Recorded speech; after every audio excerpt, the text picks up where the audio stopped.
Sustainability is the buzzword of the moment when it comes to the beauty industry.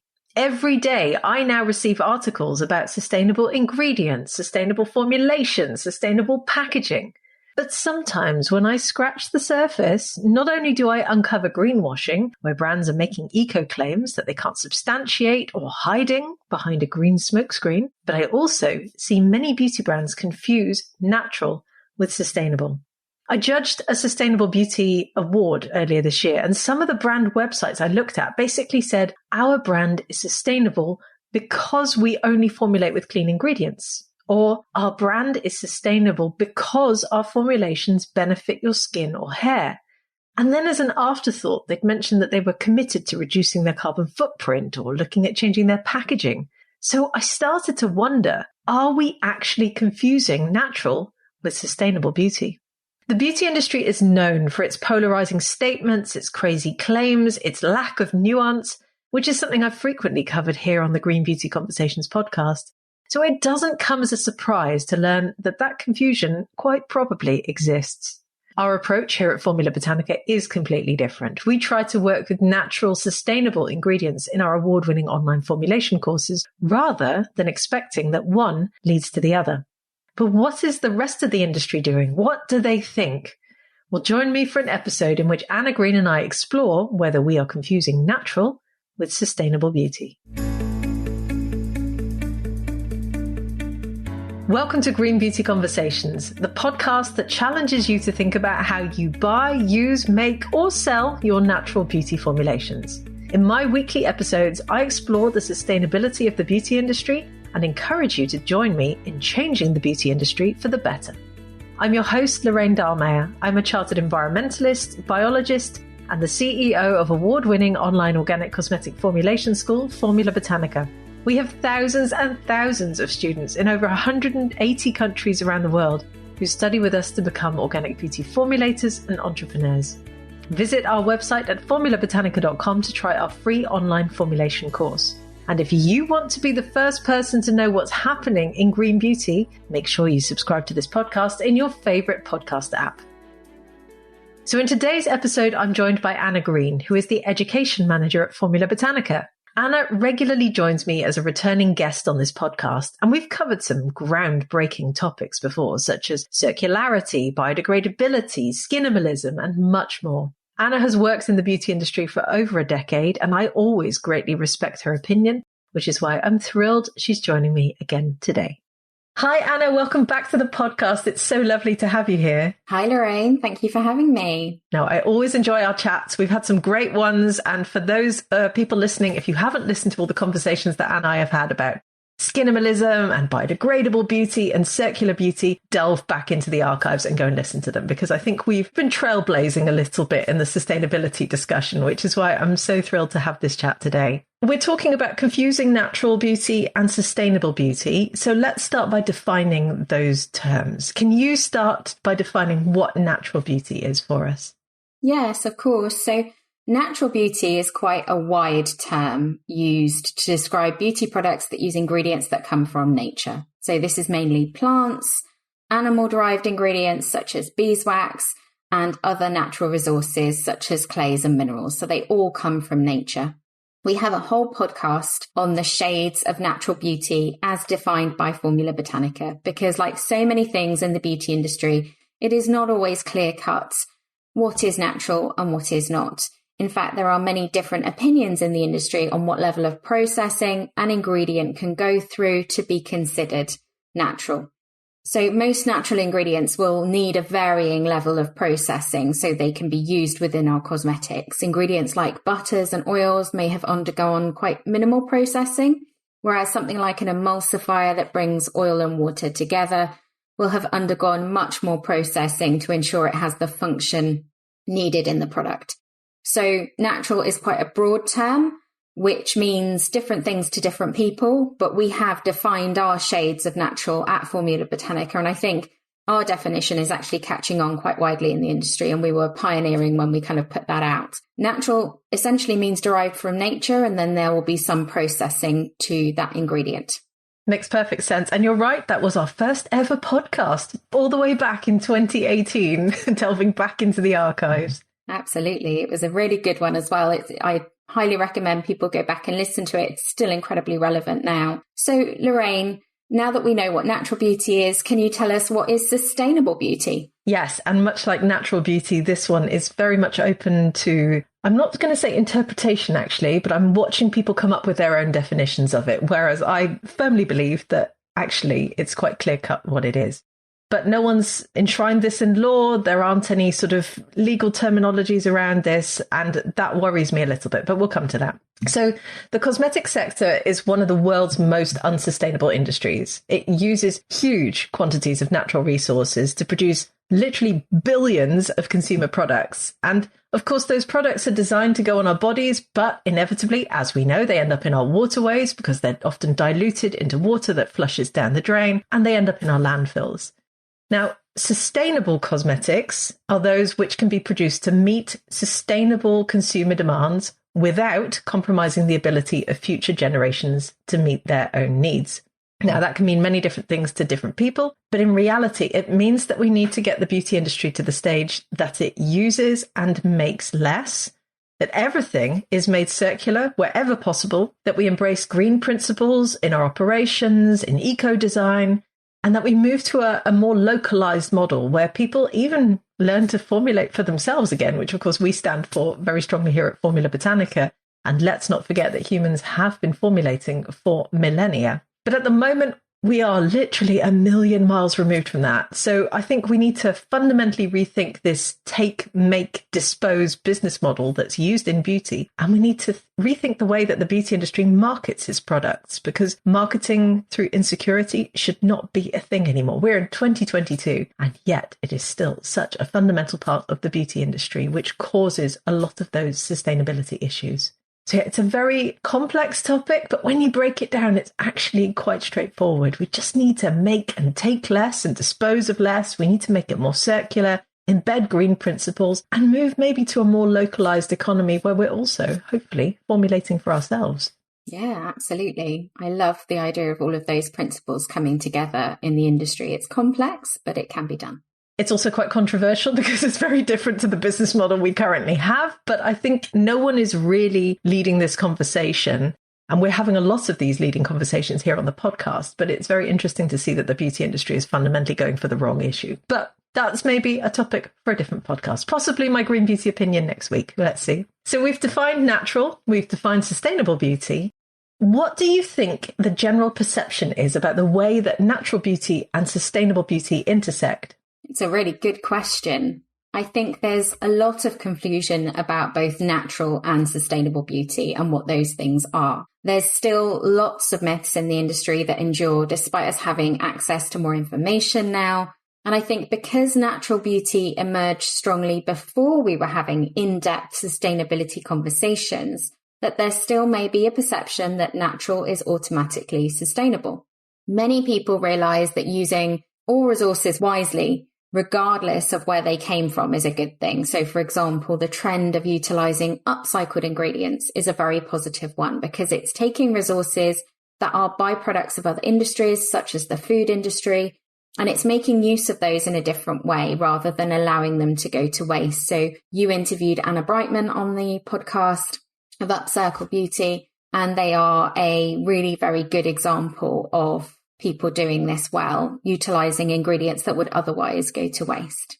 Yeah, it's interesting to see the way that some people still confuse those two terms. And I know that we ran a poll recently as well, in which we asked various members in our big skincare entrepreneur mastermind group. So we run a huge free group on Facebook. It's got, I think, about 75,000 people in it. So I regularly put up polls when I know we're going to be doing a podcast because I want to get people's input. And we asked them, do you think natural formulation is always sustainable?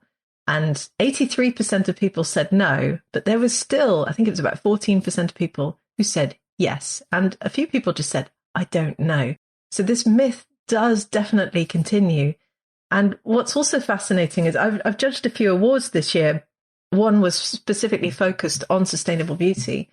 And when I looked at all of the web pages that these brands had put together, it was fascinating because I didn't know a lot of these brands. They weren't Formula Botanica graduates, or some of them were actually, but most of them weren't. And I was looking at their web pages on sustainability, and so many of them would say, we're clean, or we're avoiding certain synthetics, and therefore we're good for human health, and therefore we're sustainable. And there wasn't much substance to the rest of those web pages, which I found rather disappointing, actually. So, well, there's still definitely people out there who confuse the two, I think. Yeah, absolutely. And the complexity of sustainability as a topic makes the perception of both natural and sustainable difficult for people, because they tend to focus in on selected areas that are emotive to them rather than the bigger picture of sourcing long-term sustainability and ensuring the preservation of natural resources. It's a natural reaction for people to have. They hone in on certain areas of sustainability that resonate with them. We recently featured Quintis in our membership site, the Lab at Formula Botanica, and they're an Australian company who focus on the regeneration of sandalwood. And sandalwood is a natural ingredient that has had a really difficult history in terms of its sustainability. It's been very overexploited. And what I found most interesting about the work that Quintis are doing is the time investment that they have made in this ingredient. Because sandalwood is a slow-growing tree, it has several other complexities to growing it. So preserving these species and ensuring a good supply of these natural ingredients can take years of investment before seeing a return. And this is rarely spoken about in the industry. So what we often see, as I've said, in terms of public perception is that people latch on to certain aspects of sustainability that may resonate with them on an emotional level. So a good example of that, we've discussed this before on the podcast, is palm oil. But looking at the bigger picture of how to successfully replace these ingredients really is a lot more complex. Something else I've seen as well is influencers who speak about beauty moving towards touting the benefits of synthetics over naturals in terms of sustainability, but then completely ignoring the human aspect of the supply chain. So an example of this would be rose oil, a very labor-intensive crop, an expensive ingredient, and one that can be produced synthetically for use in perfume, for example. Now, I have seen people in the industry argue that rose is unsustainable and for it not to be used. However, they do not address the farmers and the people in the supply chain and how they would replace that crop with something of equivalent value to them. So there seems to be a disconnect really in the conversation. I don't think anybody is really covering all aspects of sustainability. Fascinating topic, though. I've actually got a guest coming on the podcast later this year. I won't reveal who yet. But we were having a chat this week, and he was actually talking to me about how hard it is to synthetically make a rose extract or fragrance. So whilst it might seem logical sometimes to go, it should all be made in a lab. I mean, obviously that doesn't fit with our ethos at Formula Botanica since we work with sustainable naturals. Nonetheless, you wouldn't be able to replicate a lot of these ingredients synthetically because they are so chemically complex. So yeah, good point. Yeah, absolutely. There's lots of nuances to it. So Lorraine, how can certification help in bringing together natural and sustainable beauty? So we've talked a lot about certification on this podcast. I've interviewed people from all sorts of certification schemes, which has been really fascinating to be part of. And I think, first of all, if we can get a grip on the number of certification schemes mushrooming out of the ground each year, then certification could be a really interesting tool for sustainability. Now, coming back to our big group on Facebook, I also polled them recently and asked the question, which certification standard would you say is the most important one for you in your formulations or your brand? Now, I will say I had a lot of complaints from people telling me that they couldn't choose just one, which I thought was quite amusing because I was trying to make the point that if they are running a brand, they may only be able to afford one to start with because, you know, if they're an indie brand, cash isn't necessarily there in huge quantities to start with. So that's why I wanted them to really focus their attention on just one certification scheme. And we had 275 people take part, and I added all sorts of certifications to that list. So natural, organic, vegan, plastic neutral, climate neutral, fair trade, cruelty-free, halal, microplastic-free, clean and safe. Of course, those are very much open to the definition, but I wanted to give them a big range of different certification schemes to vote for. And as I said, 275 people took part and the answers were really clear. So 42% of respondents chose organic, which I thought was very interesting. Closely followed by 33% of respondents choosing natural. And then everything else was in the single digits. So cruelty-free came third with 8%, vegan came fourth with 5%, and everything else literally hovered at the bottom of the list. So despite all of these new certification schemes popping up, like climate neutral, plastic neutral, that sort of thing, and you've heard people on the podcast with me talk about some of those, nonetheless, most formulators or new brands would go for organic and natural.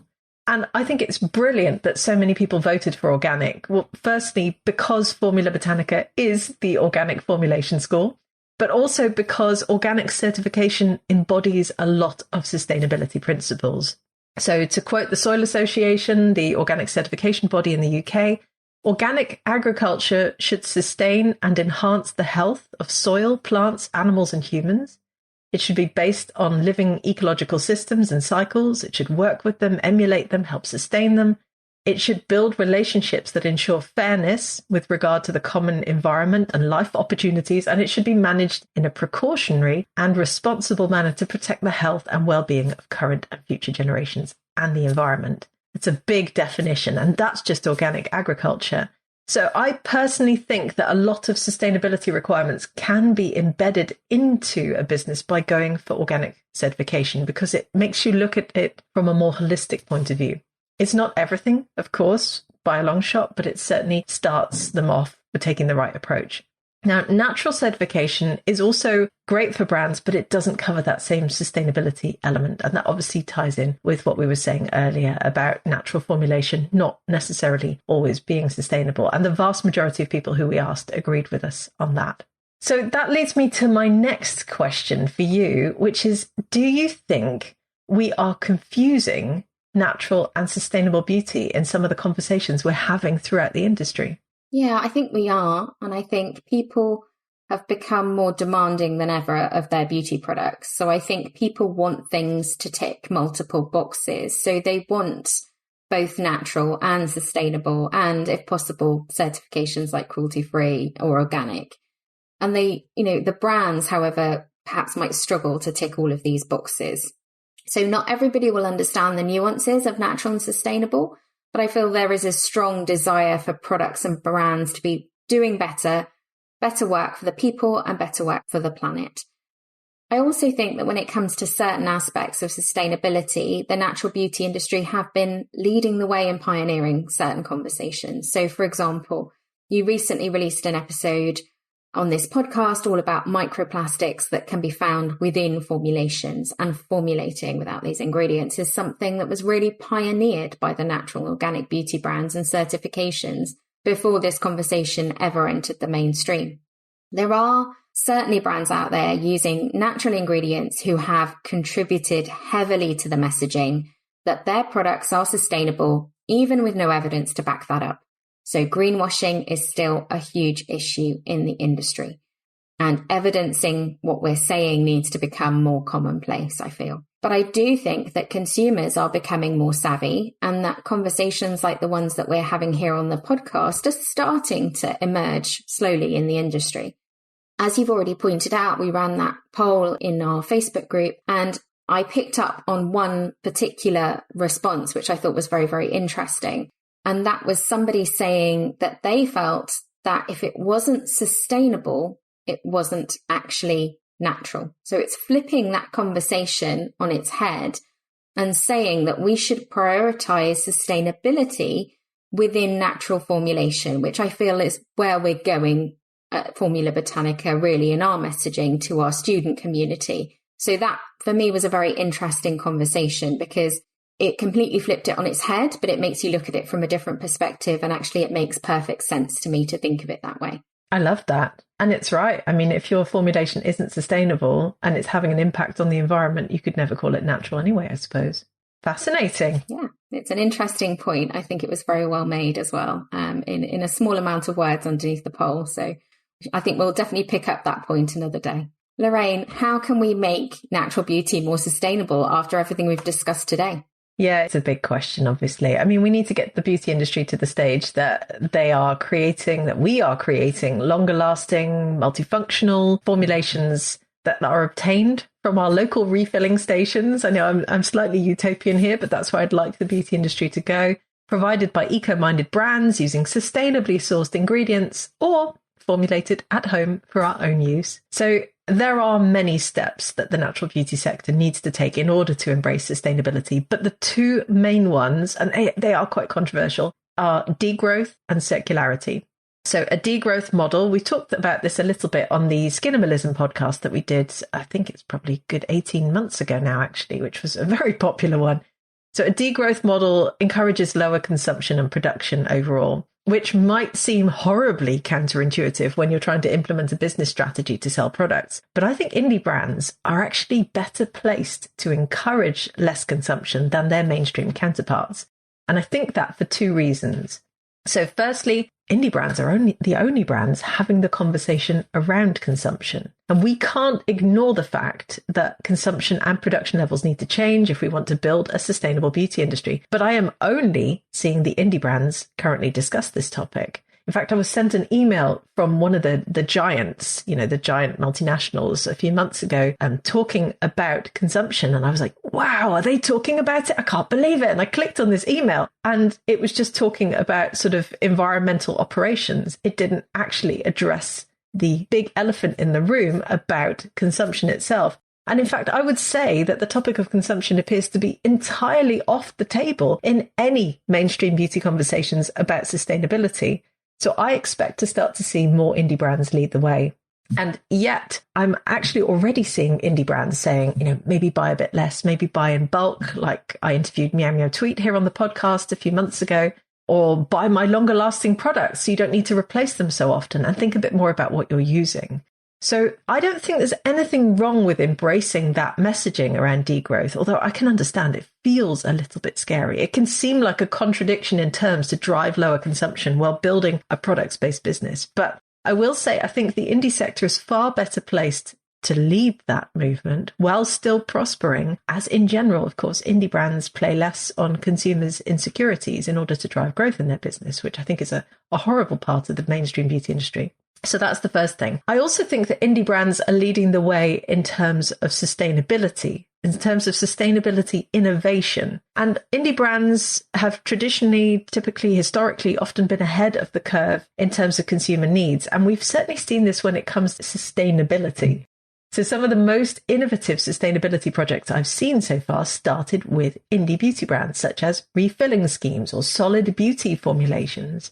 And many brands in the indie sector are already embracing low or no packaging, which is leading to the creation of longer-lasting, multi-purpose formulations.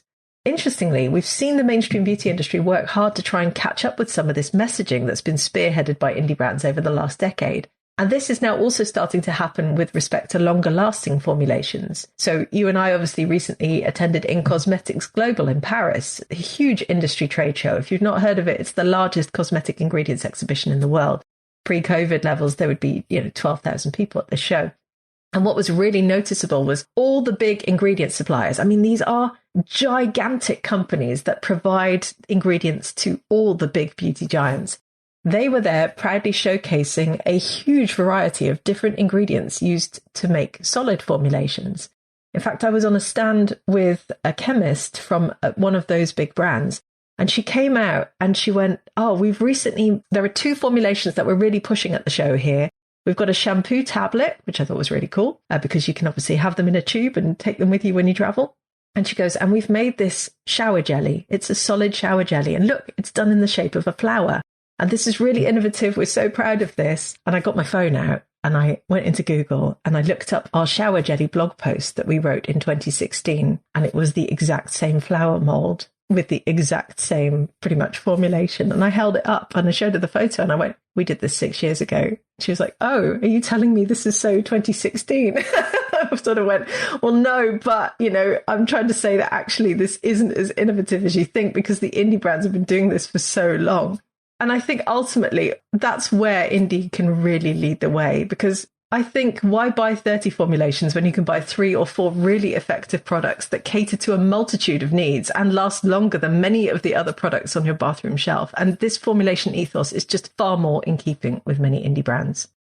So I think at the same time as creating a degrowth model, we also need to implement circularity in every aspect possible. And you and I recorded a whole podcast on this, which was quite complex. But those two components together will definitely really kickstart the beauty industry to become more sustainable than it currently is. And then in the meantime, obviously, all of those eco-minded projects that are being put in place around operations, around eco-design, they're incredibly important. And they come at the same time as that, really. So big steps, big undertaking, big and scary, I would say, for a lot of the beauty industry, but very necessary because, otherwise 100 years from now, this industry won't exist in the state it currently is in. Yeah, lots of great points there, Lorraine. And I totally agree with you that indie brands are best placed really to start this conversation. And they have a more direct relationship with their consumer, and they're able to educate their consumer on what they actually need, on how to use their products properly, on how to cut down their consumption, but also still retaining that customer loyalty to them. So I think they are absolutely ideally placed for this conversation. Yeah, good point. Absolutely. There is a lot that the indie sector can teach the mainstream sector, and I know they're watching. They want to see what all the latest innovations are as well. And then, possibly buy up those brands or buy up their technology. We're seeing that happening too. So I really am excited about what indie could mean for sustainability overall. Thank you so much for joining me today on the podcast, Anna. It's a big topic. I think we've sort of concluded that, yes, occasionally we are confusing natural and sustainable. And I hope that our listeners have some opinions on this that they want to come and share with us as well. Thanks for joining me. Thank you so much, Lorraine. I would love to hear your thoughts on this episode. Is the beauty industry confusing natural and sustainable? What makes something natural and what makes something sustainable in your definitions? Please do come and leave us a comment on our social channels, as both the Formula Botanica team and I love hearing from you. Thank you for joining Anna and I for this latest episode of Green Beauty Conversations. I really hope you enjoyed it. If you did, please do leave us a 5-star review so that other people can enjoy these conversations too. Make sure you subscribe to our podcast on Apple Podcasts or Spotify or whatever your favorite podcast app is, and stay tuned for the next episode. Follow Formula Botanica at Formula Botanica on Facebook, Instagram, YouTube, TikTok, Twitter, or LinkedIn. Visit our website at formulabotanica.com to sign up for our free online formulation course today.